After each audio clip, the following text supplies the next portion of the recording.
He gets on the phone, he calls Nintendo and goes, I found our Mario, I got him. And that was the only tape he sent.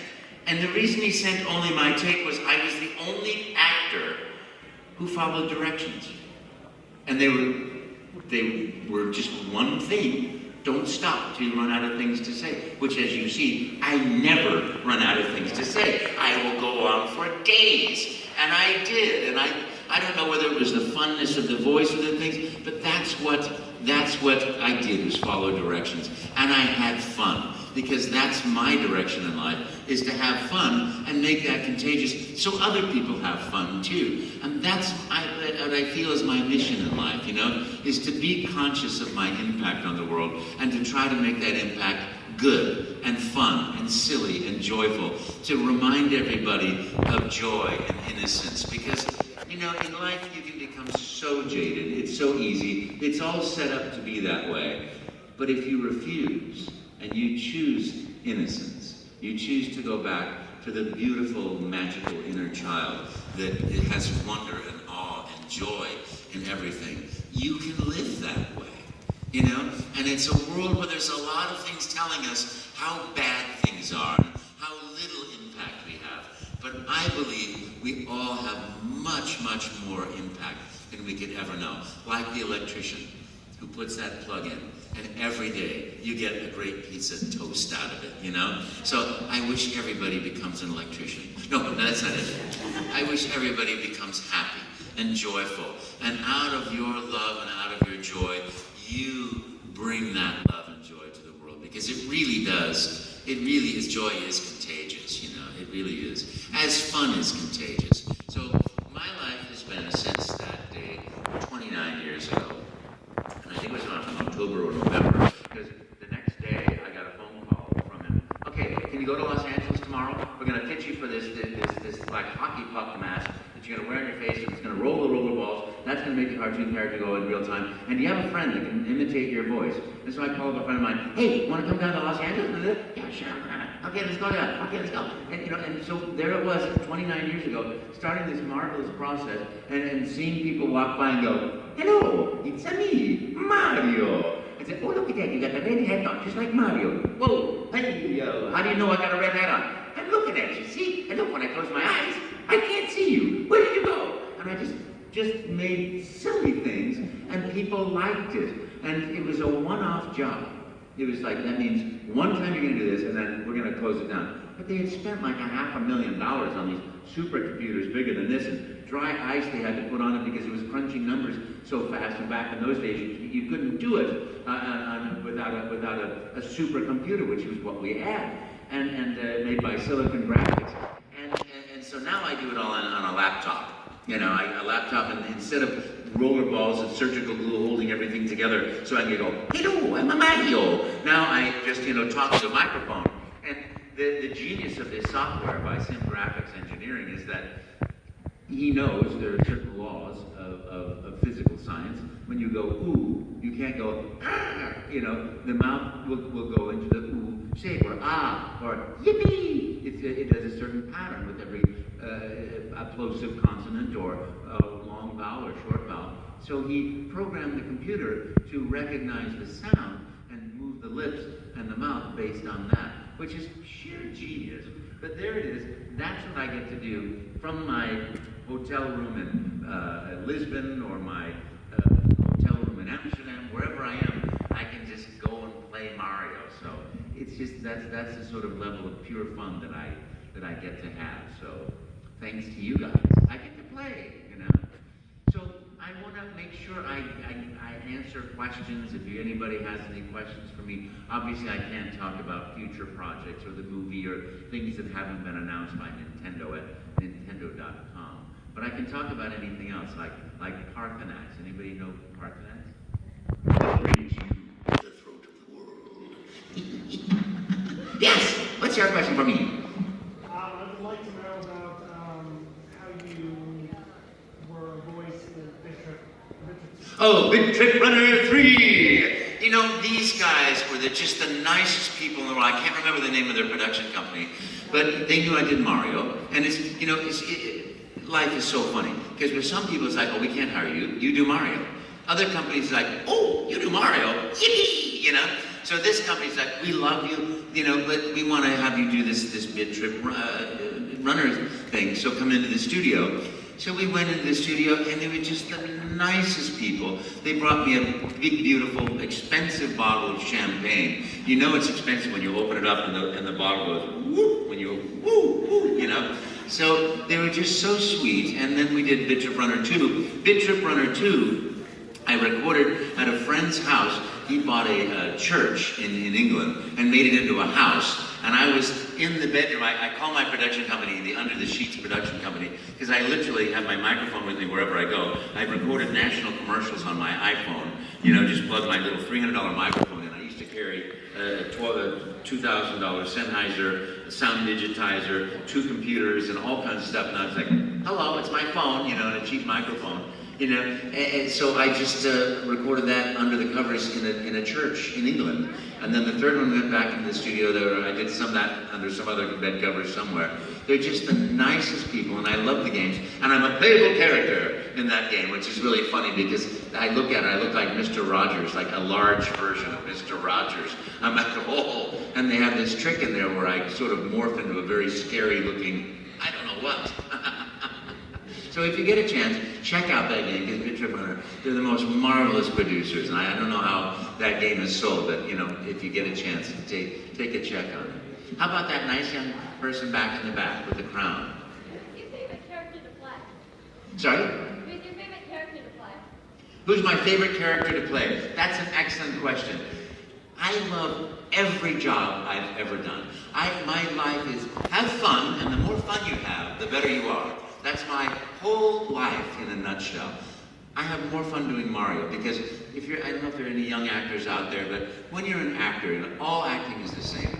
Acting is becoming. Acting is being. The analogy that I love is, you know, when you're acting, you're the dog chasing the ball on the beach. You have no consciousness of out there. You've done your training. Now you just go get the ball and bring it back. So they'll throw it again.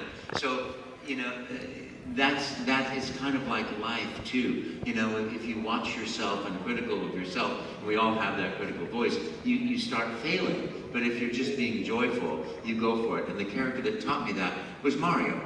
Because Mario is love and faithfulness and joy. I was just watching a YouTube video on Mario Teaches Typing, which I think I recorded in '92, but I'm not sure.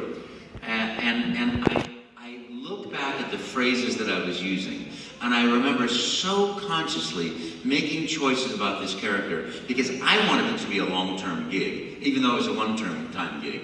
And then I made it that long-term gig through the graces of the people there at Nintendo, but also because I was determined to have fun and really create a character that was unique. And his uniqueness is he doesn't say the word no very often. There's no negativity. There's love and respect and kindness and joy, loyalty, trustworthiness, all the characteristics in a human being that I would like to become. So that's my favorite character to play. Now, who I am in the morning is often more like Waluigi, but that's another story. When is the coffee always fall on the floor? Yes. Have you played Super Mario Odyssey and finished the game? Have I played Super Mario Odyssey and have I finished the game? Yes, no. I have played Super Mario Odyssey. My skill set is such that I can almost always find out that the princess is not in this castle. But of course, Odyssey is a sandbox game. I love this term. It's a sandbox game because you don't have to go from A to B to C to D, You can go like and just have fun, or you know, whatever you want to do, which is my kind of game. It's like, oh look at that, it's a rock, you know. Oh look, there goes a butterfly. I'm gonna craft it if I follow the butterfly. So that's my sort of level of attention. I started writing a book at one point, and I told these journalists in England, I'm going to write a book. I'm writing a book, an autobiography. And they said, fantastic, when can we expect it? Soon. That was about 18 years ago. Because I'm very good for about 2 hours, you know. And then I did this, oh, this is good. And then I did this, oh, this is really good. And then the next morning it's like, and then oh, look, a butterfly. And I'm gone for another year. And then it's like, oh, I was writing that book, you know. Uh-oh, where are my notes? Oh, well, a bee, you know. And so I don't have a good time. There are actors and artists that I so admire. And often it's like writers because writers have an internal discipline and they do stuff. Me, my internal discipline is, well, when the phone rings, I'm going to answer it. Not so good when you're writing a book. Who's next? Hi, yes. Do I think Waluigi should be in Smash Brothers? That's a wonderful question. I notice that you are wearing purple. You know, I am so lucky. I'm a voice actor. That's all I do. When they say, come and play in my sandbox and bring some toys, I bring whatever toys they want to play with, and I play. So I don't have any participation in the decision-making process of what the game is about or who they do. You know, I love Waluigi, but I'm not like, oh, why isn't he? I'm like, it's okay. He'll be in another game some other time. You know, that's the way I look at it, you know? Are you sorry he's not in that game? Okay, not really. But you love the character. Who's your favorite character? Daisy? Oh, I love Daisy. Not Peach? But, Princess Peach, her favorite color is... Yeah, she does get kidnapped every single time. I know, right? At some point you'd think she'd go, wait a minute, there's that big pokey-shelled turtle coming again. I think I'll hide. Yeah. Or get to Mario before she gets kidnapped, you know? Have you played Odyssey to the end? Yeah. Spectacular. How old are you? 11 years old, and you played through to the end and gotten almost every single one. That's magnificent. See, that's my thing answering to your question. I think it's so marvelous that you, at your age, can do something that is way beyond my capacity will ever be. And it's marvelous to me. And I think that this sort of game creates a skill set of concentration and memory and wonderful things. And I have to say, one of the happiest things of my life is that I'm associated, and I really choose to be associated with this character and with this company. That is, I find the passion and the joy and the love for creating games is something that I resonate to, you know, because it's all about what I believe in, passion, joy, and wanting to create the best thing. The technology is so often run backwards from what you expect. It's like when the creative teams say, we want to do a side scroll.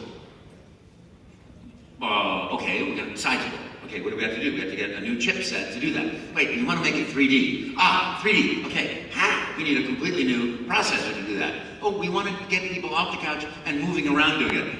Okay, you know, and they make this thing. Instead of it being like, well, here's the technology, make something funny out of it, you know? So it's a magnificent thing. The joy, and just like in life, the joy, the passion, the fun. That's why I always say, find your joy, find your passion, find your fun, because then you invent out of it. Like the wonderful producer that created this show, Ryan.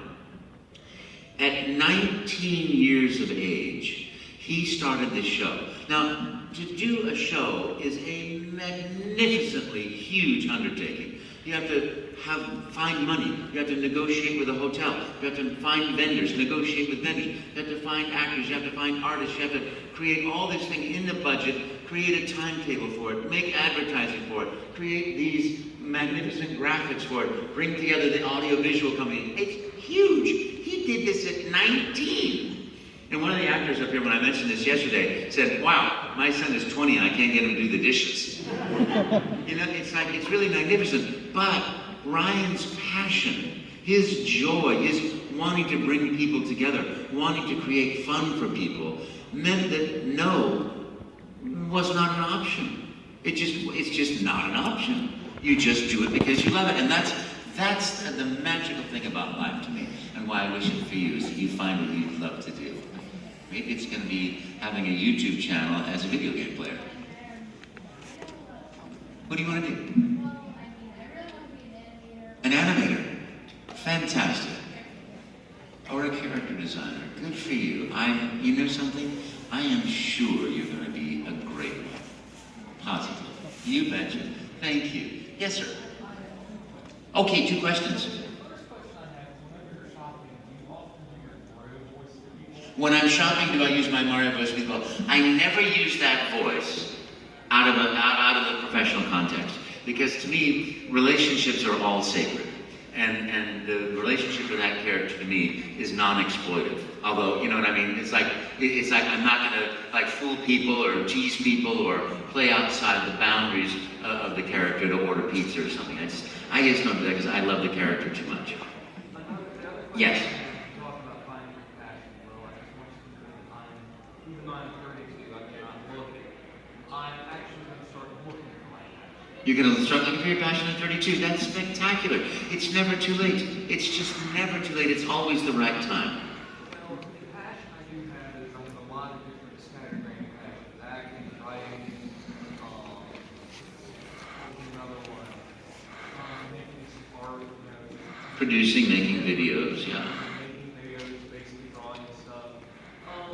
I have questions. How do I streamline everything into one thing? Because it's all scattered all over the place. How do I get it all going in one direction? You know, I can answer, and I don't mean this in a trite way at all. Follow your heart.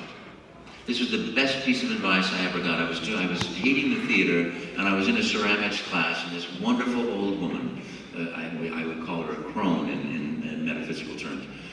She said, you know, I said, I don't know whether I should move to Los Angeles or whether I should do theater. I don't like the theater anymore. We're not doing it good enough. I don't want to compromise and do film or television or other things. I want to be an artist. I don't know what to do. And she said, well, dearie, you have to follow your heart. And I thought, yeah, but see, I don't know what to do because I was in my head trying to figure out what to do rather than sitting with myself and my dreams and my vision. So that's what I encourage you to do, is sit with your dreams and your vision, because only you can answer it. And when you start answering it, when you start pursuing that, whatever it is, you might bump, oh, that's the wall, I don't like that wall, I'm gonna go this way. But it will be your choice, and your resonance is what will attract whatever it is that will make that follow to the next step. I absolutely believe that. Thank you.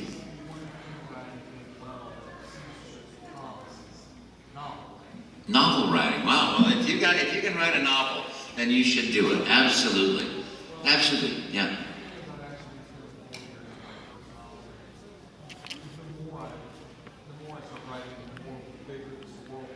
Yeah. It's just phenomenal. It went from being a little tack-on story, a little sort of tack-on like Suppose, to becoming like its own little world and its own character. Yeah. It went from being like 100 pages and now it's like close to 400. Fantastic. Whoa, whoa. Give yourself a date to finish. Oh, I am. Yeah. Give yourself a hard date to finish it and do 1 hour every single day to get there. I can say this, I can't do it, but I can tell you to do it. See? That's the greatest thing. Put yourself, you obviously need discipline of some kind. So either hire somebody that you have to answer to every day. Okay, I'm going to edit for 4 hours a day. What's your edit? What's your edit? What's your edit? Or somebody to say, okay, I want 4 pages a day for you finished. And then after 100 days, you're finished. Or find that discipline in yourself. I don't have it. So that's my advice. And thank you for your question. And good luck. I'm sure it's going to work. Cheers. Thank you. Thank you. Thank you. Yes. Yes, you. How did you come up with Luigi, Waluigi, and Mario's voice? Oh, that's a lovely question. How did I come up with their other voices? Well, I'll tell you. I was having so much fun doing Mario, and I was at a shopping center doing this. We had a big van, and I was driving around doing this stuff. And invariably, children would say, "Mario, can I please speak to your brother Luigi?" And we didn't have a Luigi. I mean, this was like a very expensive project. We didn't have one. But I knew Luigi was a character in the games, and I'd never actually seen him. But I said, hang on a second. I'll see if he wants to come out. But I think he's in the kitchen making spaghetti meatballs. And I turned it to the side, I turned the character to the side. Because I decided in that moment that the television set was here, but the whole world that I was in was out there. They said, hey, Luigi! Now all these rollerballs are on my face, so I can't move my face, otherwise the mouth moves. And I said, yeah, what do you want? Hey, you want to come out and say hello to my friends? Oh no, I'm in the kitchen making spaghetti meatballs. Besides, I'm too shy. Oh, he says he's in the kitchen making spaghetti meatballs. Besides, he's too shy. Hang on a second, I'll ask my mama. Hey, Mama! Yes? What do you want? You answer with Daddy boy. So I just made this whole world up where the kitchen was over there, the bedrooms were over there, Daddy was back there with the man. Don't touch that remote control, I'm using that. So So I just made up this world, and the funnest thing about that is that I can see, because I'm moving the character, but I'm looking at them and staying on the microphone, and I can see their heads go like this. Like it was so, and then over there, the world existed because of the magic of suspension of disbelief. So I have children to thank for that, you know? And then one day I went in to do my Mario gig, and there was this great character named Wario, you know, who was based on a friend of mine. I said, you know, but I have a rule about comedy, and my rule is this: never hurt. A friend of mine, when I my very first acting class with my friend Les Abbott, there was a guy who had a very strong, pronounced stutter. And, you know, I believe that life is a lesson every single day. There's just lessons in joy and happiness and fun and who you want to be and who become, you know, which Mario teaches me every day. But, you know, this guy had a stutter, and I said, have you always had this stutter? Because, you know, you just ask that sort of question when you know somebody. And he said, no. When I was on my 21st birthday, my friends took me to Las Vegas, and they took me to a comedian, and we're having dinner, and all of a sudden the lights go down, and then a spotlight comes on our table, and he says, hey, I understand it's somebody's birthday here. Stand up. And he said, I stood up, and then he spent the next 5 minutes ridiculing me. He said, look at that fat, ugly kid there. Look at that pimply boy. I bet his mom wished she had, what a mistake that was. And he said, every time he would insult me, people would laugh more and more loudly. And he said, I felt smaller, I could feel myself sweating, my core temperature rising. And I woke up the next morning with this stutter, and I've had it ever since. And for me, that was the lesson in life. Never hurt people. You know, never make your comedy at somebody's expense. And I believe we get these wonderful gifts like that. So my characters, even the bad guys, will always be, you know, oh, but P.S. Mommy said say something nice. Oh, yeah. There, how about that? You know, it's never hurtful, you know. Everybody with teeth with me. Oh, I don't take that. You know, it's like I believe in the childish innocence of that sort of resonance of, like, for example, for me, Wario is anger. Well, properly expressed anger is a great thing because it brings people closer together when that person responds, you know. But while Luigi is like kind of self-pity, oh, poor me. And there's no real positive aspect to that, but it might come out of fear, the fear and trepidation, which is the opposite, which is the character of Luigi. So one day I'm walking in the door to do Mario Tennis, and there's Waluigi, and I'm like, and I just sort of like, immediately in my brain, it's like the opposite of trepidation, which Luigi feels, is a little bit of that self-pity. Because the great thing about being an actor is it's a whole lifetime of self-exploration, because every bit of acting is all the same. It's just the size of it. A film actor, the character has to be real so that when he thinks something or feels something, it expresses. A cartoon actor, it has to be real, because if there's self-consciousness or you're looking from out there, it doesn't ring true, you know? So that's, and then, again, the dog chasing the ball on the beach. So that's just what I played with, was that opposite resonance. Well, let me finish this one question, and there are other people too with the questions, but so then that was that one. And then the babies, I just went up one day to do, I think it was Mario and Luigi Partners in Time, and there were the babies, and they was like, oh, can you, by the way, invent a language? Oh, sure.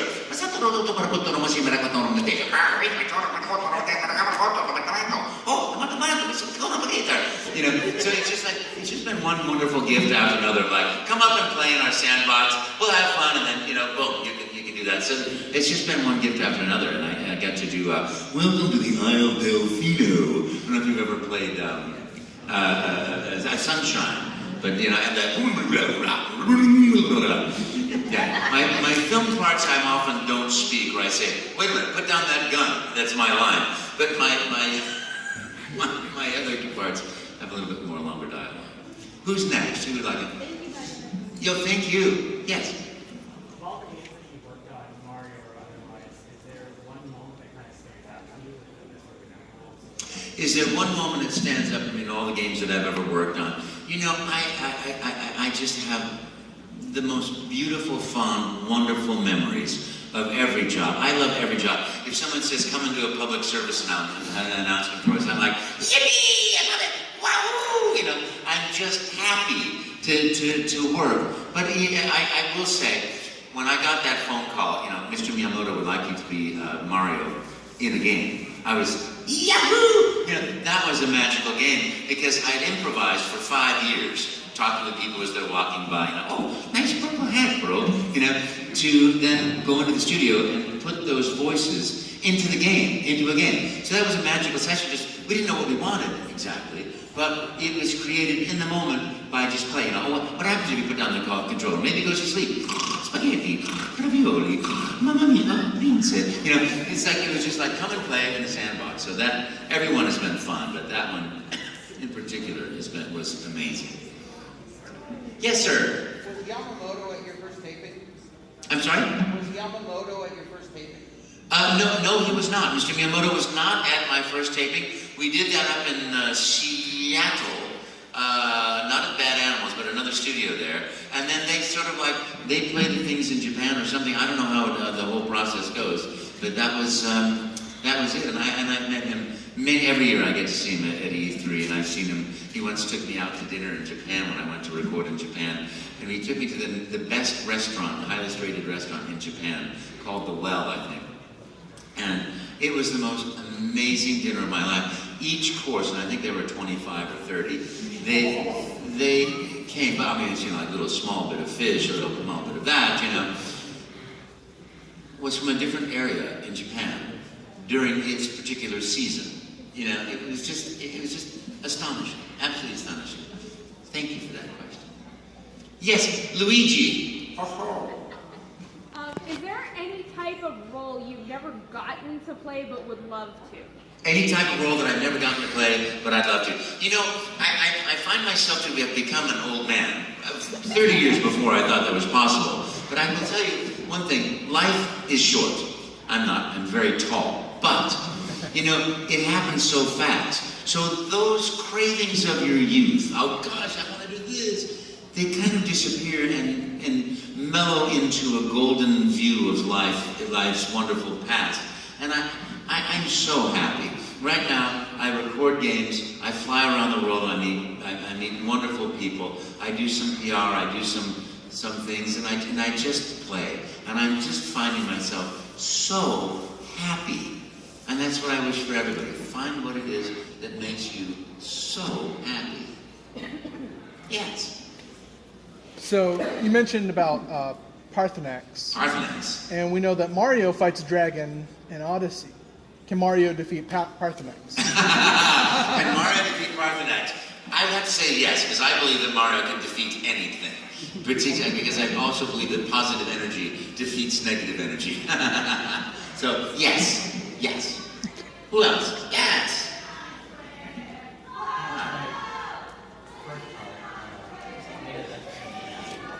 I made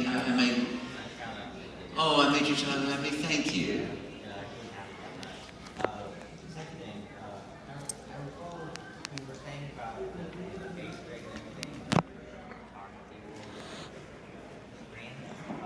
I remember watching like videos of YouTube did that before Nintendo Shop. Yes, right. I do the real-time animation still to this day. Yes, I do. I know you like probably met like kids and whatnot, but I know you also met like personalities. Like who's your favorite out of like personalities that you met? Who are my favorite personalities that I've met? That's a lovely question, and I will try not to cry. One of my favorite people in the world was Adam West. When I was a little boy, I watched Batman. Religiously, I loved Batman, you know? And he was, to me, the soul of grace and kindness. I was just started doing these shows, and I was doing a show in Miami. And my assistant said, do you want to meet the other celebrities? Because I sit at a table, I don't tend to move. And I said, oh no, I don't want to bother anybody. He said, no, come on. I'll ask their assistants and see, you know, you can see if you want to meet somebody. I said, well, okay. And I walk out, and there is Barbara Eden, I Dream of Jeannie, you know. I was like a childhood hero of mine, and I'm like, oh my gosh, that's Barbara Eden, and she's signing Genie bottles. I'm like, oh my gosh, I I'm suddenly starstruck. And my assistant talks to her. She says, "Of course I'd love to meet you. Hello." You know, she's so gracious and so kind. I'm like, "Oh boy, oh boy, oh boy, oh boy." She said, "That was so great." And I turned the corner, and there is Adam West. And to me, that guy is a legend and a king and a joy of my childhood, you know. And my assistant asked the assistant, come on, and he's got a line for people, and he stops and he turns to me and says, "Hello, young man, and how are you today?" And I said, "Well, I'm very fine, thank you very much. I don't want to take your time. I just want to say, I love what you do. You were such a big part of my childhood. I loved every minute of it. I fanboyed out. I just completely fanboyed out. And I don't know what I said, but he said, "Thank you very much. And what do you do?" And I said, "Well, I'm the voice of a character called Mario." He said, "Well, that's nice." And I said, "Yeah, it's in Nintendo games. And how long we've been doing that?" And I said, "Well, it's been about 24 years now, and it's been a lot of fun." And "You are a success. Congratulations." And he shook my hand, and I went, so gracious, so gracious. Yeah. And he died last year. Way too early. You know, in inexplicable circumstances. And I miss him at every show. Next question. Who's got a question? You go ahead. Yeah.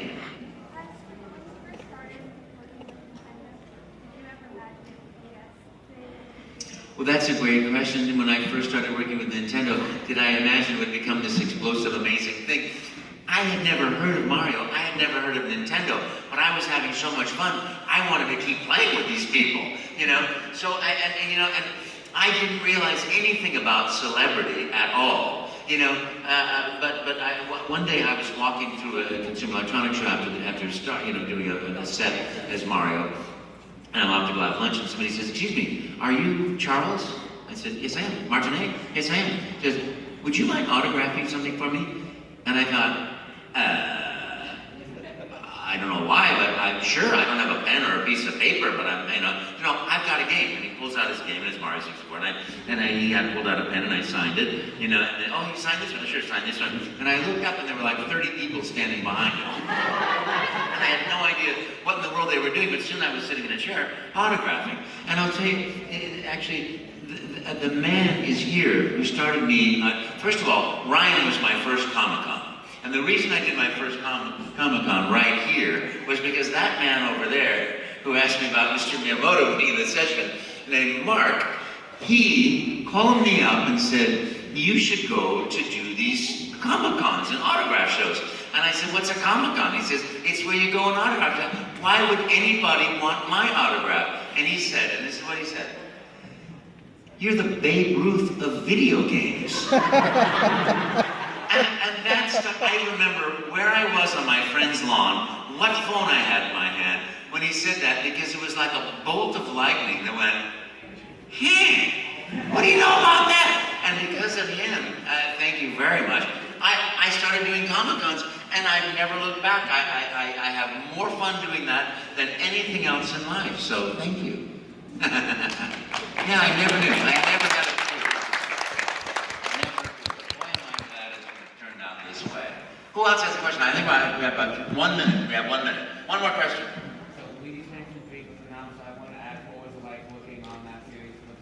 What's it like working on Luigi's Mansion? It's so much fun! I mean, Luigi is such a great character. I love him. You know, I said, "Oh my goodness, you got Luigi, huh? Luigi's man. Luigi, my dad. Oh, oh. And then I sang, help! You know, Mamma Mia. And I say, Mamma Mia. You know, he's just like a fun character. You know, I love his sense of humor. I love who he is. Yes, really fast. From Mario. Oh, that's badass. EXP Con, I know he loves it. #1! Yahoo! So thank you all very much.